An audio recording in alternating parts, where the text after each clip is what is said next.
You may or may not be aware of a Disney XD cartoon called Future Worm. It involves a 12-year-old boy named Danny who invents a time machine lunchbox and sends it back in time. He and a worm from the future go on various different adventures throughout time. So if you haven't really heard anything about this, it wouldn't be too surprising. The show was never really known by a large audience and the fandom rarely grew. Disney XD's horrible treatment of it also led to astronomically low ratings, which is probably why it was cancelled and has finally ended very recently. But this series finale had something really interesting, and although Future Worm may not be the best thing around, what they did in the finale was creative and I figured it'd be a good idea to make a video about it. The final episode of Future Worm is simply called Finale, which doesn't tell you anything other than that it's the last episode. I'm not sure of the actual context of what you're about to see, but it's not too significant. Just know that our two main characters are on this thing that travels through different universes, and now you can watch the following clip.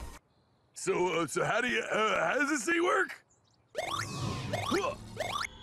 Oh my goodness! This could take a while. Yeah, this could take a lot of whiles.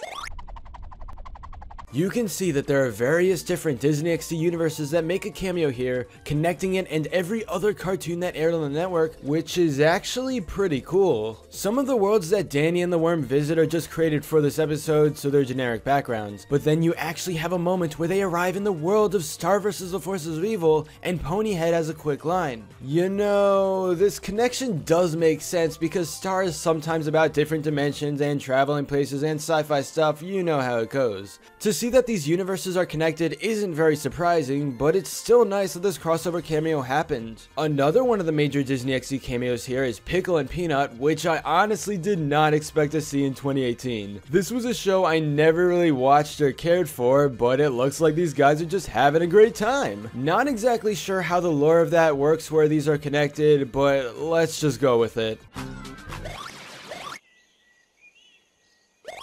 Oh yeah, I think this is it. No! Go back! Definitely the most hype crossover moment came when these guys appeared in the Gravity Falls universe. If you're going through a bunch of Disney XD shows, there is no way that Gravity Falls can be ignored. What's particularly interesting in this case is Mabel's sweater. While at first I thought it was original to this crossover cameo, there's actually an episode with her wearing a Puzzle Piece 1 that looks extremely similar to this. It's dungeons, dungeons, and more dungeons, so this moment must have happened on the same day as that. Even though this cameo lasts a second or two, just seeing some new Gravity Falls content appear on Disney XD in 2018 is amazing, and I'm just glad to know that the show hasn't gone forgotten, even 2 years after its incredible end. Overall, Future Worm did something really creative here with all the multiple universes stuff. The best part is that this basically makes every Disney XD cartoon canonically connected, which makes sense in some cases. Both Gravity Falls and Star vs. the Forces of Evil have had references to each other and other cartoon universes, mostly because they have multiple dimension technologies. Now Future Worm went that same direction and it's pretty cool. Maybe I'll check this show out sometime. But anyway, that's all for this video. Subscribe for more awesome cartoon videos. Give a thumbs up and comment below to let me know what you think. Thanks for watching, and I'll see you guys next time.